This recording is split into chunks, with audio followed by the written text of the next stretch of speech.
Hey guys, Chris coming back at you. This time with a fairly informative video. Usually mine are just kind of me rambling on about specs and shit, but hey, let's mix it up a little bit. Alright guys, these are some parts, these two in particular, that I had left over from an AR-15 build that I was working on. My first build, as you've seen in this video that I'm posting probably a day or so ago, but whenever I decided to build my next AR, I'm utilizing these pieces, and the stock lower that I actually got was fully triggered out with a castle nut on it, and it had a buffer tube and all the triggered out group, mil-spec trigger, but it came with these two parts and this magazine.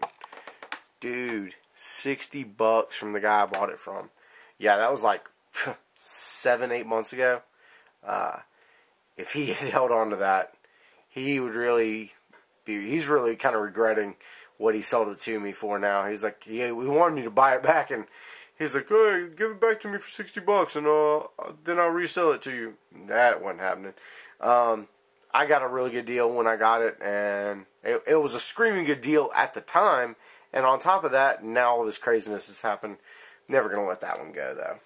This is actually a build I'm working on for me and my girlfriend's son whenever he gets old enough to shoot and learn about firearms. This is going to be pretty much a 22 that I'm building with him in mind. And also her in mind. Something that she can go out and shoot, and I can go out and shoot all day with, and not have to worry about cost being ridiculous.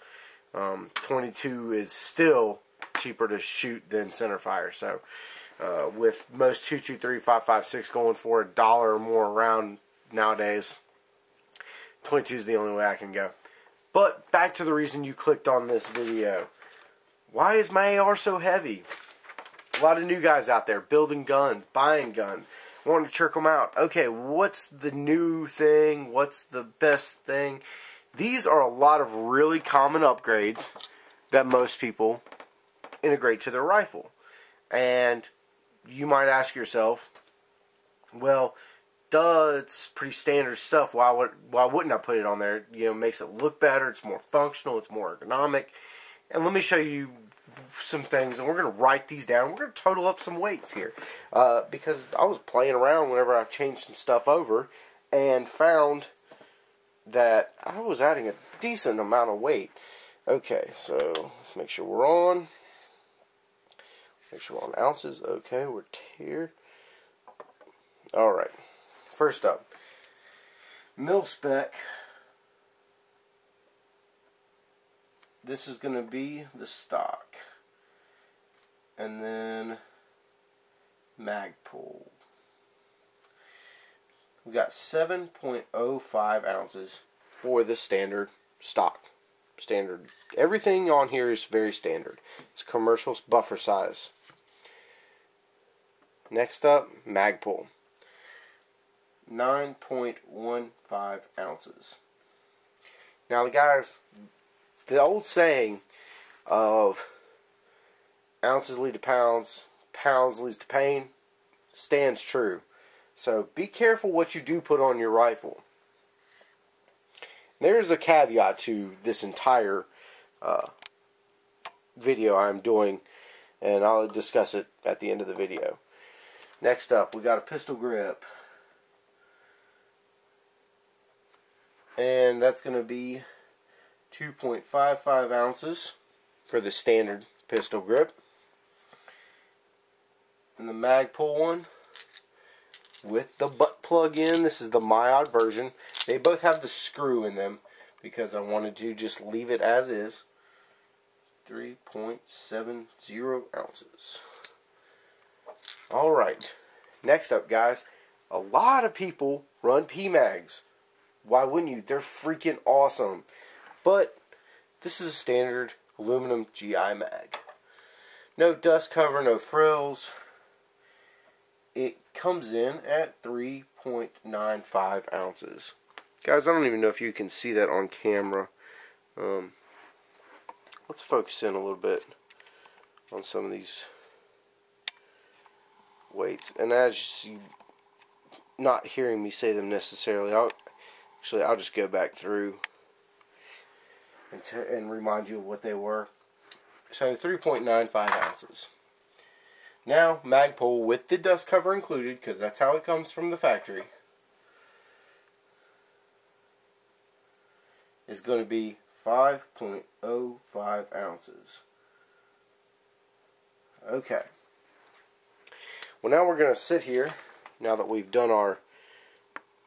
Yeah, my handwriting's terrible, guys. Don't even hate. Alright. So let's break it down with a calculator. Yes, I'm busting out a calculator. We're going to go...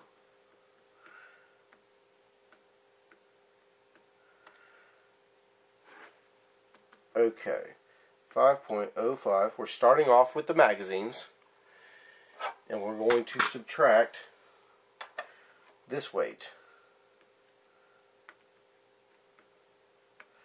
which is going to be 3.95, and that's going to equal 1.1 ounce. Next up, the pistol grip. Guys, I'm going to see if I can zoom in here for you. Maybe you can get a good idea of what's going on. This lighting's a little rough to tell.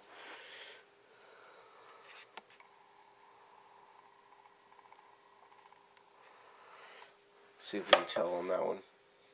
The Magpul first. Yep, okay, that's good. 3.70. And we're going to subtract this weight. 2.6. I'm sorry. 2.55. It's going to equal 1.15. And guys, you're like, oh, why did you leave the screws in? Yeah, it matters a little bit, but not really, because I use the exact same screws. I actually just took this one off of the lower. This pistol grip right here, the Magpul one, off the lower. I had it on, so I just left the screw in.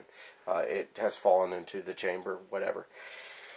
Next up, the Magpul stock.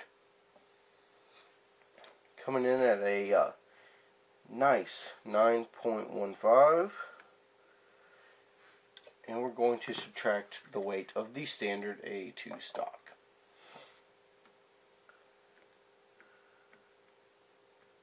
Which is going to come out to 2.1.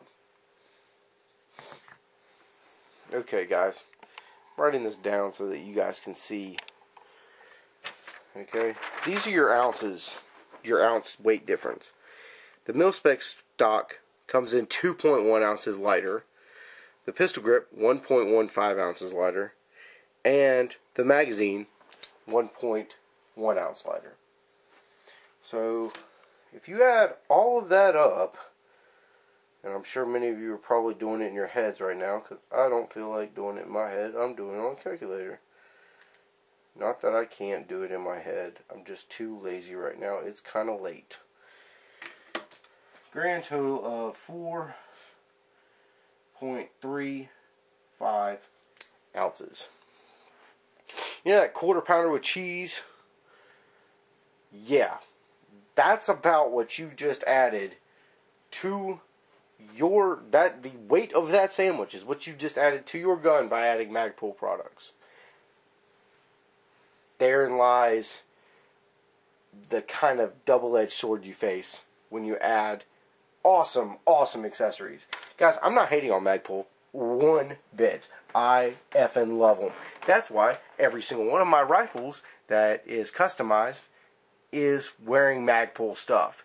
So, if you think this is a rail on Magpul, guys, it's not. Magpul stuff is awesome. The reason I chose this over this is ergonomics. The stock is 10 times more ergonomic. It's more comfortable. It's adjustable. It's the same level of adjustable, but I can tone out the wiggle with that CTR option. The recoil pad, yeah, this one does have a recoil pad on it. This one does not. For me, this grip, this texture on this grip, so much better. This is just, it leaves me wanting.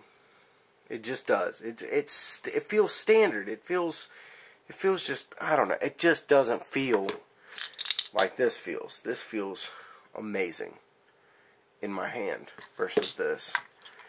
So, when it comes down to it, guys, I'm going Magpul all the way. One of your bigger weight savings that you kind of don't think about is the magazine. With this magazine versus this magazine, you get a quad-sided anti-tilt follower. This magazine I would actually trust hands down over this magazine almost any day of the week. So when it comes down to it, I'm running Magpul stuff all day, every day, without question. Yes, I have the other stuff in case some one of my Magpul pieces breaks. Another thing that you want to look at, guys, is your quad rail. How big of a quad rail do you actually need? My next build I'm working on, I'm focusing on lightening it up. It is going to be super light. With the exception of Magpul stuff. You can't take away my Magpul stuff. It's too awesome. So just leave it alone. I'm going to leave that. I've kind of gone with an M4 profile barrel. I'm going with not a quad rail, but a smooth, full free-floated fore-end. Trying to keep the weight down a little bit. Try to keep the barrel contour a little bit smaller so that maybe I can keep the weight on the overall gun under 9.5 pounds, like I said my last gun is. But guys who are thinking about upgrading, and you know, we all know that there's that one particular channel out there, everybody knows who he is, who rails on weight. But if you notice on a lot of his guns, he still runs Magpul stuff.